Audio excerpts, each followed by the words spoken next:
तेरा प्रत्येक पल ध्यान रखता है, तेरी रक्षा करता है। वाणी।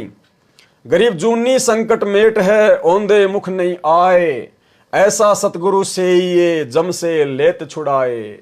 यानी जो परमात्मा जूनी संकट को भक्ति देकर मुक्ति करके मेट देता है, फिर ये जीव कभी भी औंधे मुंह नहीं आता। यानी मां के पेट में ऊपर को पैर नीचे को सिर नहीं होता।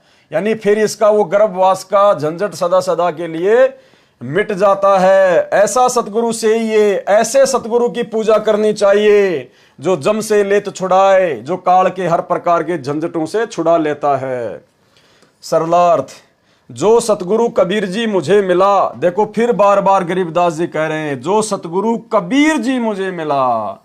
सतगुरु भी तो कह सकते थे, लेकिन सतगुरु के साथ में ये कबीर शब्द बार बार क्यों जोड़ रहे हैं? ताकि आज हमें यकीन हो जाए कि हमें जो सतगुरु मिले हैं वो स्वयं ही कबीर परमात्मा है। जो सतगुरु कबीर जी मुझे मिला है वह जूनी संकट अनेकों प्राणियों की योनि में बार बार कष्ट को यथार्थ भक्ति मंत्र प्रदान करके मेट है, अर्थात समाप्त कर देता है। गरीब जूनी संकट मेट है, औंधे मुख नहीं आए, अर्थात सतगुरु जन्म मरण को समाप्त कर देता है। फिर जन्म नहीं होता, क्योंकि बालक माता के गर्भ में ऊपर को पैर और औंधे यानी नीचे को मुंह होता है। फिर जन्म के समय भी औंधे नीचे को मुख से ही जन्म लेता है। यह कष्ट सदा के लिए समाप्त कर देता है। फिर औंधे मुख नहीं आएगा, फिर पुनः जन्म नहीं होगा। नकली गुरुओं से काल जाल तथा यम के दूत जीव को पार नहीं होने देते, क्योंकि उनके पास यथार्थ भक्ति मंत्र नहीं होते और वह नकली सतगुरु समर्थ नहीं होता।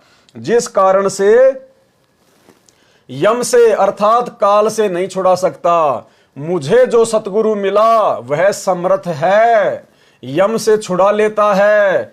आप भी ऐसे सक्षम सतगुरु की सेवा अर्थात पूजा कीजिए। तो भाई ऐसे ही समर्थ और सक्षम सतगुरु की पूजा वर्तमान में सतगुरु रामपाल जी की संगत में केवल साध संगत से जुड़े हुए भाई बहन ही कर रहे हैं, केवल सत्सेवक ही कर रहे हैं ऐसे सक्षम और सतगुरु की पूजा।